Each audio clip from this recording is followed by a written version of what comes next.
One of my absolute favorite things in the barbecue world, to come out of the barbecue world, is Carolina style whole hog. It is one of my absolute favorite things to eat. And you may have seen a couple of years ago, me and a couple of friends cooked a whole hog on a brick pit. And it was honestly just as good as some of the whole hog that I ate in the Carolinas. And I've had a real hankering for eating more of it since then. But up until now, I haven't had a way of cooking whole hog at home in an authentic way. I've tried it on my Weber, my PK, but you just don't get the same results as you do with the direct heat. But I've got a chub box now, which is perfect. So we're going to cook up some Carolina style whole hog. And when I say whole hog, what I actually mean is not whole hog at all, but keeping kind of in the theme of cheap eats, things that you can get from the supermarket. I'm going to be cooking up a skin on pork shoulder and a skin on belly. Cook these in the style of an actual whole hog, pull all the meats, get the skin nice and crispy and make some crackling. And this way it will all fit on my cooker. I'm not going to have a huge amount of surplus. And meat wise, it only cost me £18 total. So Carolina whole hog style for the home cook. This is skin on pork belly.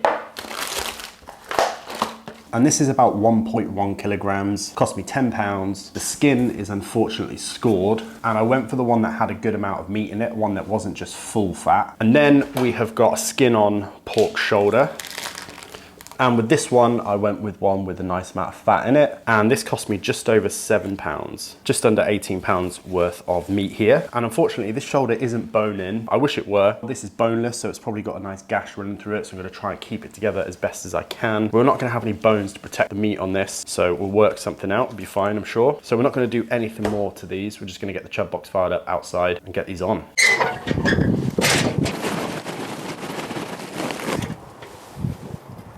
Wind. Right, so this charcoal is 75% of the way done.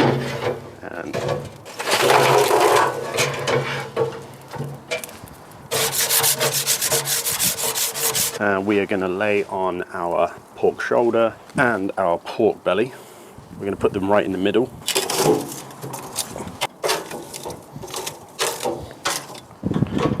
And now we are just going to cover the skins. Oh, it's windy out here.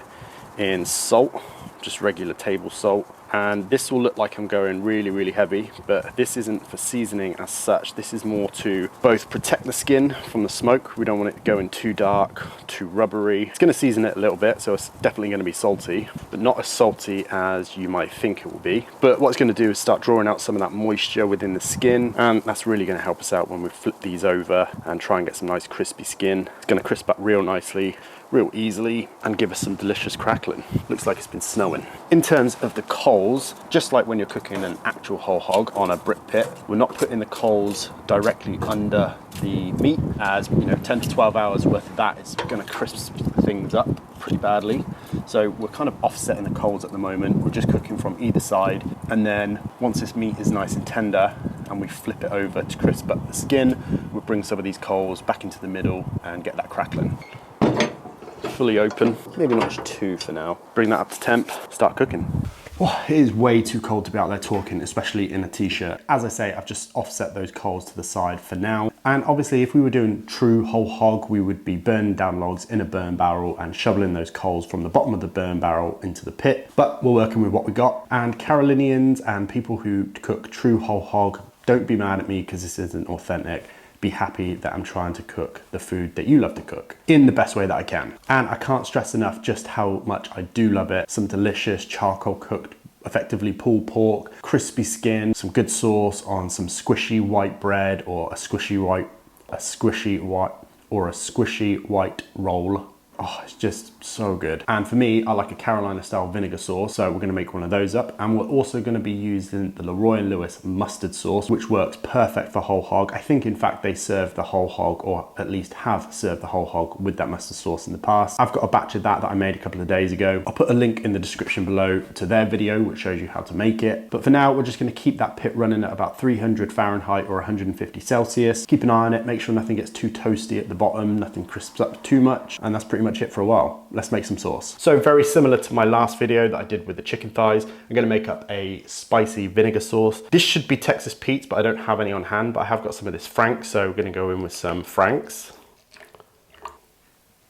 some apple cider vinegar, some black pepper, ketchup, honey, taste.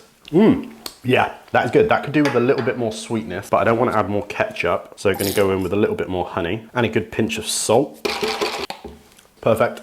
And as I say, the other sauce I'm going to use is the mustard sauce from Leroy & Lewis. This is a batch I made last week. This goes incredibly well on pulled pork, whole hog, whatever you want to use it on. It's delicious. So we'll just keep an eye on the temperatures on the pit, add some more charcoal if we need to, let it keep cooking. Right, so about 10 hours and a few technical difficulties later, this pork is probing nice and tender, sitting around 190, I think. This pork belly was done a little while ago, but left it on there, not a problem. Basically, I was getting worried that the bottom was getting too cooked and too crunchy and crispy, and when I turned these to have a look, all the salt fell off. But basically this is what happens to the salt. It kind of dries out, turns into like a crunchy layer.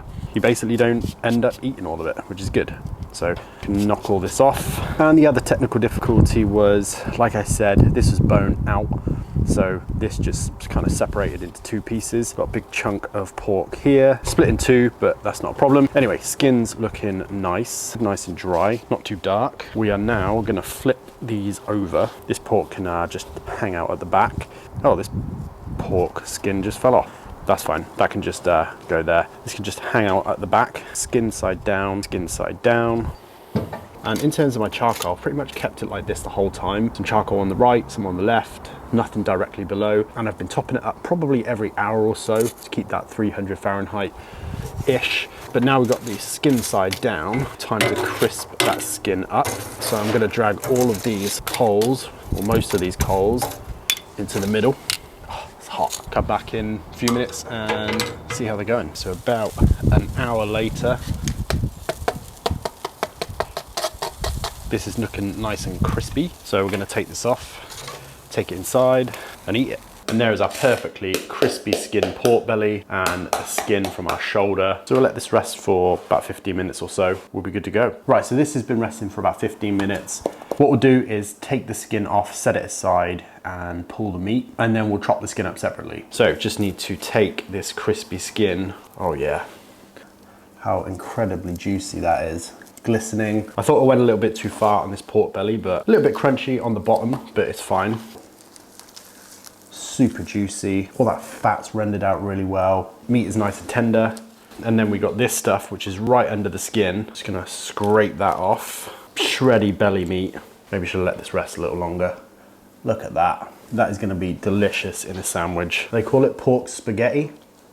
So I'm just gonna take this skin and just scrape off all of that fat and all that meat. Just leave behind that skin. Pork shoulder. Oh, that is soup. Oh my God.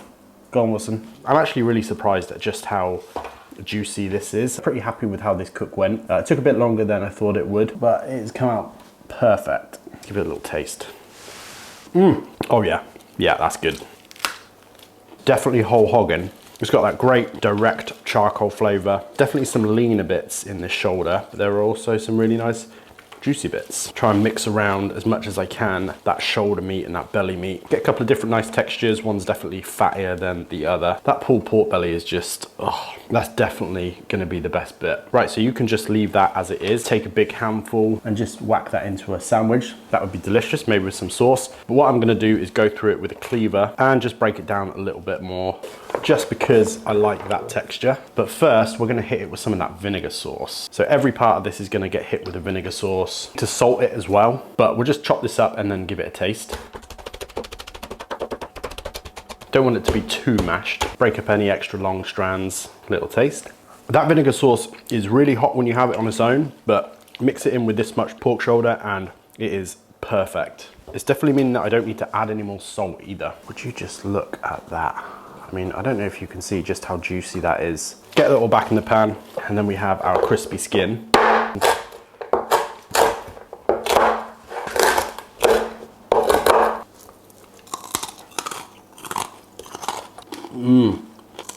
Yeah. So you can't beat some whole hog on some fluffy, squidgy bread, and the bread of choice has to be Martin's. I'm gonna go in with a nice portion of that whole hog. Well, kind of whole hog. Some of that Leroy & Lewis mustard sauce. Some cracklings. Oh, that looks so good. And you also can't beat a pulled pork sandwich. Big old mound of pulled pork. Gonna go on with a little bit more of that vinegar sauce. Some L&L crackling. And top that off. Perfect. How good does that look? I'm never gonna eat all of this, but I'm gonna try a squishy potato bun, squishy potato bread. Can't wait to get into that. This looks so good. What should I go for? I think I'm gonna go for the bread. A little foldy. Just look how good that looks.